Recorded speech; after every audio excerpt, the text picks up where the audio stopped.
Hello guys, मैं हूं विनय sir. आप देख रहे हैं ईवान एग्जाम स्टडी पॉइंट। यदि आप यूपी टेट, सुपर टेट तथा अन्य शिक्षक भर्ती परीक्षाओं की तैयारी कर रहे हैं तो हमारे चैनल को लाइक एवं सब्सक्राइब करके शेयर अवश्य कर दें। आज मैं बाल मनोविज्ञान के अंतर्गत पढ़ने या सीखने के लिए वातावरण का सृजन से संबंधित महत्वपूर्ण प्रश्नों के साथ उपस्थित हुआ हूँ। यदि आपने इससे पहले वीडियो को नहीं देखा है, प्लीज़ प्लेलिस्ट में जा कर के उन वीडियो को देखिए। इसके बाद इन प्रश्नों के उत्तर आप आसानी से दे पाएंगे। आइए हम महत्वपूर्ण प्रश्नों की श्रृंखला की शुरुआत करते हैं, जिसमें से पहला प्रश्न है, किसके द्वारा हम छात्र के सीखने के लिए वातावरण का सृजन कर सकते हैं। किसके द्वारा हम छात्र के सीखने के लिए वातावरण का सृजन कर सकते हैं।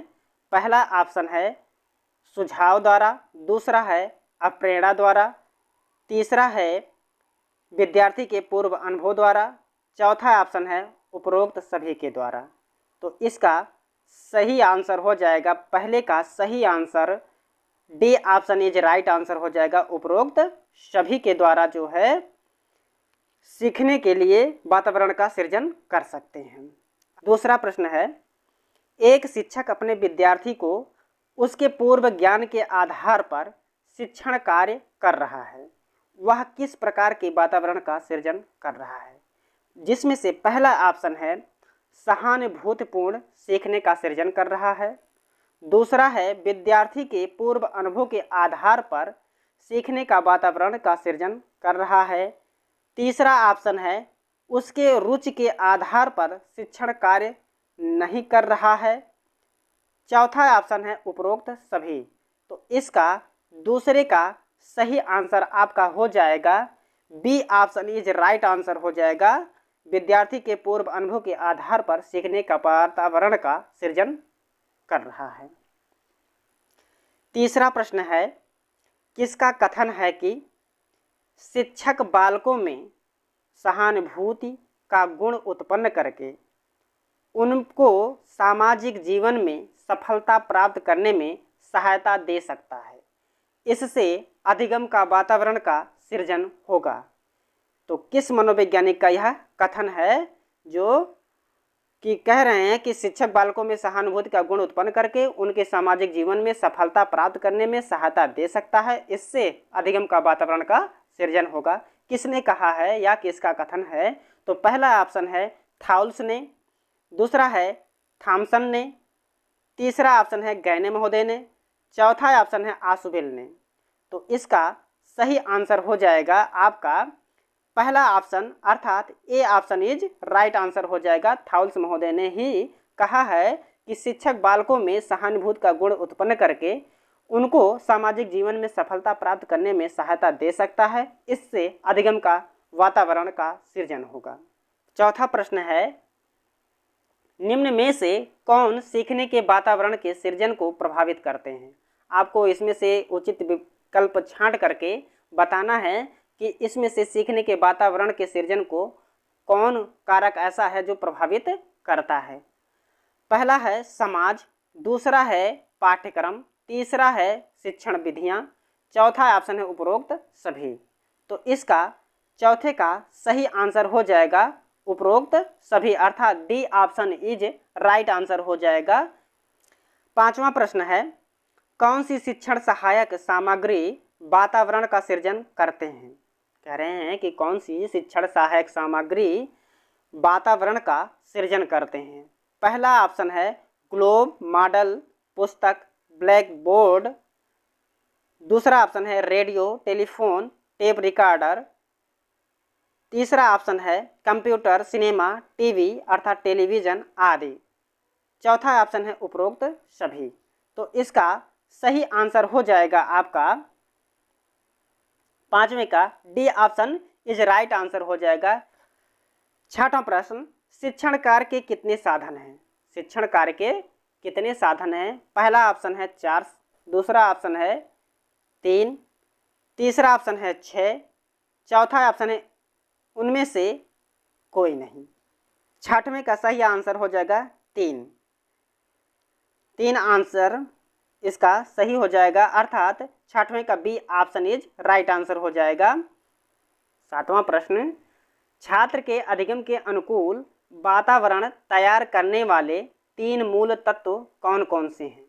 फिर से एक बार प्रश्न को दोहरा देते हैं कि छात्र के अधिगम के अनुकूल वातावरण तैयार करने वाले 3 मूल तत्व कौन कौन से हैं। पहला ऑप्शन है परिवार छात्र समाज, दूसरा ऑप्शन है परिवार छात्र पाठ्यक्रम, तीसरा ऑप्शन है समाज शिक्षक परिवार, चौथा ऑप्शन है परिवार समाज विद्यालय।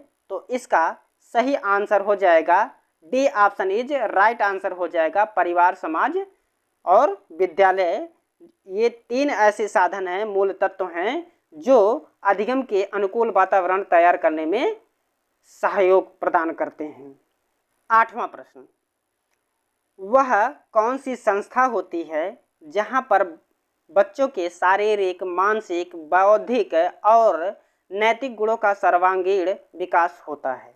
फिर से एक बार प्रश्न को दोहरा देते हैं, वह कौन सी संस्था होती है जहां पर बच्चों के शारीरिक, मानसिक, बौद्धिक और नैतिक गुणों का सर्वांगीण विकास होता है। तो पहला ऑप्शन है गुरुकुल में, दूसरा ऑप्शन है मांटेसरी में, तीसरा ऑप्शन है विद्यालय में, चौथा है इनमें से कोई नहीं। तो इसका सही आंसर हो जाएगा 8वें का सही आंसर विद्यालय, C option is right answer हो जाएगा। इसमें विद्यालय एक ऐसी संस्था है जिसमें बालक के शारीरिक, मानसिक, बौद्धिक और नैतिक गुणों का सर्वांगीण विकास होता है। 9वां प्रश्न है, अध्यापन अधिगम की प्रक्रिया को सरल, प्रभावकारी एवं रुचिकर बनाने का सबसे कारगर उपाय क्या है। तो पहला ऑप्शन है शिक्षण सहायक सामग्री, दूसरा ऑप्शन है मूल पाठ सामग्री, तीसरा ऑप्शन है अध्ययन की क्रिया कराना, चौथा ऑप्शन है इनमें से कोई नहीं। तो इसका 9वें का सही ऑप्शन हो जाएगा A option is right answer हो जाएगा, शिक्षण सहायक सामग्री। 10वां प्रश्न है, रेडियो, टेलीफोन, टेप रिकॉर्डर किस प्रकार की शिक्षण सहायक सामग्री है।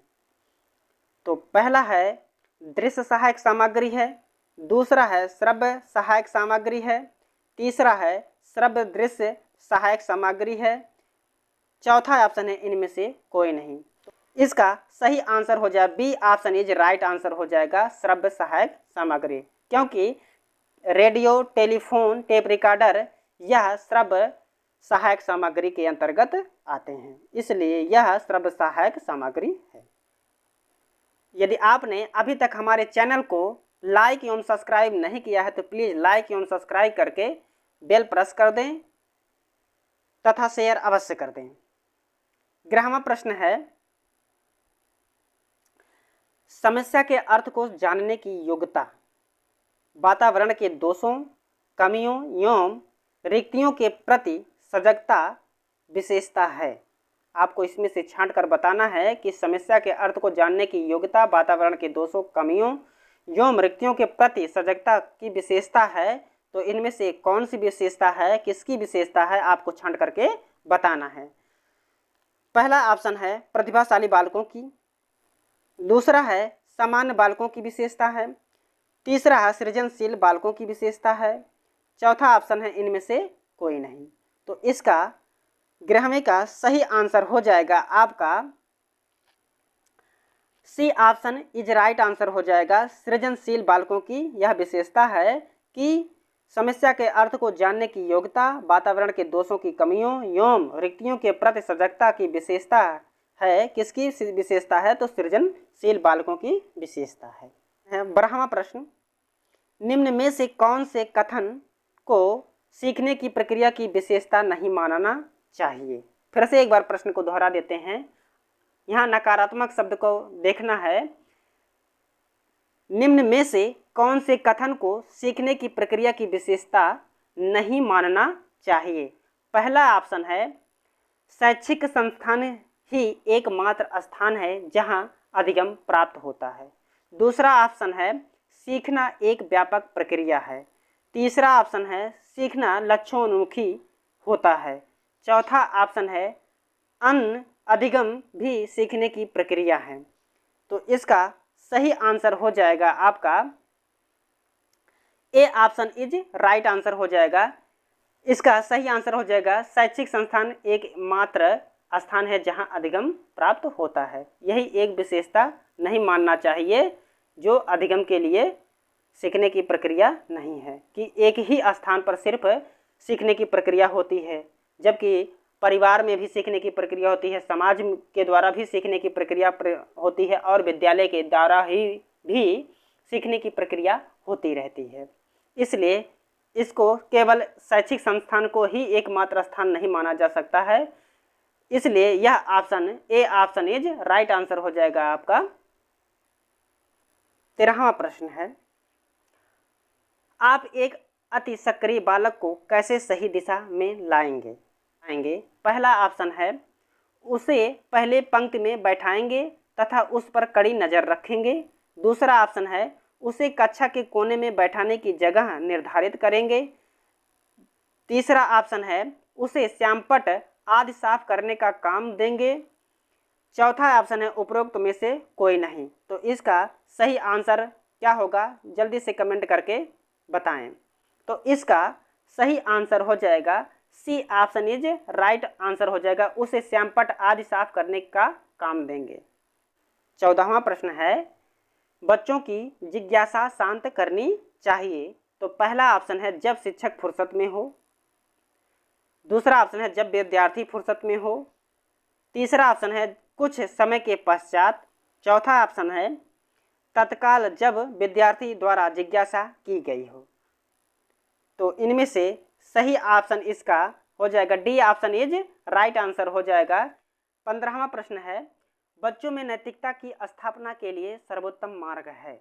फिर से एक बार प्रश्न को दोहरा देते हैं, बच्चों में नैतिकता की स्थापना के लिए सर्वोत्तम मार्ग है। पहला ऑप्शन है, उन्हें धार्मिक पुस्तकें पढ़ाना चाहिए। दूसरा ऑप्शन है, शिक्षक का आदर्श रूप में व्यवहार करना चाहिए।